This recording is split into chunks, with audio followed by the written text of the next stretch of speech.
Hello friends, welcome to DVD corner. இவள் உங்களின் தோழி. இன்றைக்கி நம்ம பன்னீர் வச்சு சூப்பராக ஒரு பன்னீர் பிரியாணி பண்ண போகிறோம். வாங்க எப்படி பண்ணுறதுன்னு பார்க்கலாம். நான் 2 கப் அளவுக்கு பாஸ்மதி அரிசி எடுத்திருக்கேன். இதை நல்லா ஒரு 2 டைம்ஸ் வாஷ் பண்ணிக்கோங்க. வாஷ் பண்ணிவிட்டு நல்ல தண்ணியில் ஊற வச்சுக்கோங்க. 20 மினிட்ஸ் போல் உங்களுக்கு ஊறி இருந்துச்சுன்னா அரிசி ரொம்ப நீளமாக இருக்கும், டேஸ்ட்டும் சூப்பராக இருக்கும். நான் இப்போ பன்னீரை குட்டி குட்டி க்யூபாக கட் பண்ணி எடுத்திருக்கேன். இதை இப்போ மிக்ஸ் பண்ணிக்கலாம். ஒரு மிக்சிங் பவுலில் இஞ்சி பூண்டு பேஸ்ட், பச்சை மிளகா, தனியாத்தூள், சிகப்பு மிளகாய்த்தூள், கரம் மசாலா போட்டு நீங்கள் நல்லா மிக்ஸ் பண்ணிக்கோங்க. இதை மிக்ஸ் பண்ணிவிட்டு இதில் நம்ம கட் பண்ணி வச்சுருக்க பன்னீர் க்யூப்ஸை ஆட் பண்ணிக்கலாம்.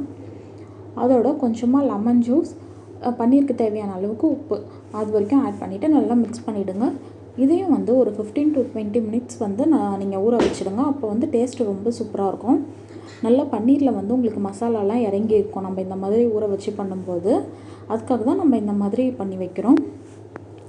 இதோட டேஸ்ட்டு பார்த்திங்கன்னா ரொம்ப சூப்பராக இருக்கும். நம்ம இது வீட்டிலையே பண்ணுறதுனால வீட்டில் இருக்க மசாலாஸ் தான் நம்ம யூஸ் பண்ணுறோம். இதில் பிரியாணி மசாலாலாம் எதுவுமே நம்ம யூஸ் பண்ண போகிறதில்ல. இப்போ நான் ஒரு குக்கரில் ஆயில் ஆட் பண்ணிவிட்டு அதில் பட்டை, பிரிஞ்சி இலை, சோம்பு, கிராம்பு ஆட் பண்ணியிருக்கேன், ஏலக்காய் ஆட் பண்ணியிருக்கேன். இப்போ இதை வதக்கிக்கோங்க. அது வதங்கினதும் ஒரு பச்சை மிளகா, நீளமாக நறுக்கின வெங்காயமும் ஆட் பண்ணிவிட்டு நல்லா கலந்து எடுத்துக்கோங்க. வெங்காயம் கொஞ்சம் நேரம் எண்ணெயிலேயே பொரியட்டும். இப்போ நமக்கு டேஸ்ட் ரொம்ப நல்லாயிருக்கும். அடுத்ததாக நான் இஞ்சி பூண்டு பேஸ்ட் ஆட் பண்ணியிருக்கேன். இஞ்சி பூண்டு பேஸ்ட் ஆட் பண்ணிவிட்டு வதக்கி எடுத்துக்கோங்க. வதக்கிட்டு தக்காளி ஆட் பண்ணி வதக்கிக்கோங்க. இது எல்லாமே நல்லா வதங்கட்டும். ஓரளவு வதங்கினதும் நம்ம உப்பு ஆட் பண்ணிவிட்டு வதக்கிக்கோங்க. ஆல்ரெடி பன்னீர்லேயும் உப்பு ஆட் பண்ணியிருக்கோம், பார்த்துட்டு உப்பு ஆட் பண்ணிக்கோங்க. அடுத்ததாக மசாலாலாம் ஆட் பண்ணிடலாம். மிளகாய்த்தூள், தனியாத்தூள், கொஞ்சமாக கரம் மசாலா ஆட் பண்ணியிருக்கேன். இது நல்லா மிக்ஸ் பண்ணிக்கோங்க. மசாலா கருகாமல் பார்த்துக்கோங்க. அடுத்ததாக தயிர் ஆட் பண்ணியிருக்கேன். நான் தயிர் ரொம்ப புளிச்சிலாம் எடுக்கல, நார்மலாக இருக்க தயிர் தான் எடுத்திருக்கேன். நம்ம இதில் பன்னீரில் லெமன் ஜூஸ்லாம் ஆட் பண்ணியிருக்கிறதுனால நீங்கள் ரொம்ப புளிப்பான தயிர் எடுக்காதீங்க. இப்போ நம்ம மிக்ஸ் பண்ணி வச்சுருந்த பன்னீரை இதில் ஆட் பண்ணி வதக்கி எடுத்துக்கோங்க. ஒரு நிமிஷம் போல் வதக்கினா போதும். இப்போ இது பார்க்கும்போதே நமக்கு சாப்பிடணுன்னு தோணும், அந்த அளவுக்கு சூப்பராக இருக்கும். இதோட கலரே எவ்வளோ சூப்பராக இருக்குது பாருங்கள். நம்ம ப்ரிப்பரேஷன்லாம் பண்ணி வச்சிட்டோம்னா, நம்ம இந்த மாதிரி மிக்ஸ் பண்ணுறது, அரிசியெல்லாம் ஊற வச்சு வச்சிட்டோம்னா ஒரு 10 நிமிஷத்தில் நமக்கு பிரியாணி ரெடி ஆகிடும். இப்போ நான் இதில் தண்ணி ஆட் பண்ணிக்க போகிறேன். இது நல்லா வதங்கிடுச்சு. நான் ஒரு நிமிஷம் போல் தான் இது வதக்கினா, ரொம்ப நேரம் வதக்க வேண்டாம். அதே மாதிரி நீங்கள் வதக்கும்போது பன்னீர் கட் ஆகாமல் வதக்குங்க. பன்னீரை குழச்சிடக்கூடாது.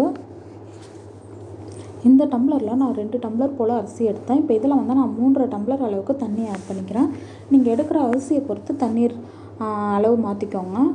பாஸ்மதி ரைஸ்க்கு பதில் நீங்கள் நார்மலாக வீட்டில் யூஸ் பண்ணுற பொன்னி அரிசியும் யூஸ் பண்ணலாம். நீங்கள் தண்ணி அதுக்கேற்ற மாதிரி தண்ணி வச்சுக்கோங்க. இப்போ நான் இதை கலந்துட்டு உப்பு செக் பண்ணிக்கோங்க. நீங்கள் இந்த ஸ்டேஜில் உப்பு தேவைப்பட்டால் நீங்கள் இப்போ உப்பு ஆட் பண்ணிக்கலாம். இப்போ தண்ணி நல்லா கொதி வருது. இப்போ நம்ம வாஷ் பண்ணி வச்சுருக்க அரிசியை ஆட் பண்ணிக்கலாம். இது 20 நிமிஷம் போல் ஊற வச்ச அரிசி. இதோட புதினா, கொத்தமல்லி ஆட் பண்ணுறேன் நான். நீங்கள் இந்த ஸ்டேஜில் புதினாவும் கொத்தமல்லியும் ஆட் பண்ணும்போது நமக்கு ஒரு நல்ல ஃப்ளேவர் கிடைக்கும். டேஸ்ட்டும் ரொம்ப சூப்பராக இருக்கும். அதுக்காக தான் இந்த ஸ்டேஜில் ஆட் பண்ணுறோம். இப்போ நான் குக்கரை மூடி வச்சுட்டு 3 விசில் வைக்க போகிறேன். உங்களுக்கு 3 விசில்லையே இது நல்லா வெந்துடும். இப்போ நமக்கு 3 விசில் வந்துடுச்சு. நான் இறக்கி வச்சுட்டேன். ஒரு 5 நிமிஷம் கழித்து நம்ம ஓப்பன் பண்ணி பார்க்கலாம். நான் இப்போ ஓப்பன் பண்ணி பார்க்குறேன் பாருங்கள், எவ்வளோ சூப்பராக வந்திருக்கு பாருங்கள். அப்படியே நீளமாக இருக்குது அரிசி, அப்படியே உடையாமல் வந்திருக்கு நமக்கு. நம்ம இதை மிக்ஸ் பண்ணும்போதும் கலக்கும்போது நீங்கள் உடையாமல் கலக்கணும். அப்போ தான் சூப்பராக இருக்கும். உங்களுக்கு இந்த மாதிரி நீளமாக அரிசி கிடைக்கும். நமக்கு பார்க்கும்போதே தெரியுது பாருங்கள். இது ஓரளவுக்கு அப்படியே டபுள் கலராக இருக்குது. நமக்கு சூப்பரான பன்னீர் பிரியாணி ரெடி ஆயிடுச்சு. இது ஒரு ரைத்தாவோட வச்சு சாப்பிட்டிங்கன்னா அவ்வளோ சூப்பராக இருக்கும். இது அரிசி கூட இப்போ தொட்டு பாருங்கள், நல்லா எவ்வளோ அழகாக வெந்து வந்திருக்கு. சூப்பராக இருக்குது பார்க்கும்போதே. நான் இது ஒன்று எடுத்து காமிக்கிறேன் பாருங்கள். நல்லாவே வெந்தும் இருக்குது, நீளமாகவும் வந்திருக்கு. நம்ம தண்ணி கரெக்டாக வச்சோம்னா உங்களுக்கு இந்த மாதிரி நீளமாக வரும். நம்மளோட சூப்பரான பன்னீர் பிரியாணி ரெடி ஆயிடுச்சு.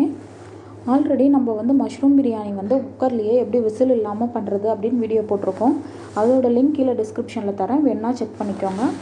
அதே மாதிரி குக்கும்பர் ரைத்தாவும் புடலங்காய் ரைத்தா ரெண்டுமே நம்ம வீடியோவில் போட்டிருக்கோம். அதோட லிங்க்கும் கீழே தரேன், செக் பண்ணிக்கோங்க. உங்களுக்கு இந்த வீடியோ பிடிச்சிருந்தால் நம்ம சேனலை லைக் பண்ணுங்கள், ஷேர் பண்ணுங்கள், மறக்காமல் சப்ஸ்கிரைப் பண்ணிவிடுங்க. இன்னொரு வீடியோவில் மீட் பண்ணலாம். பாய்.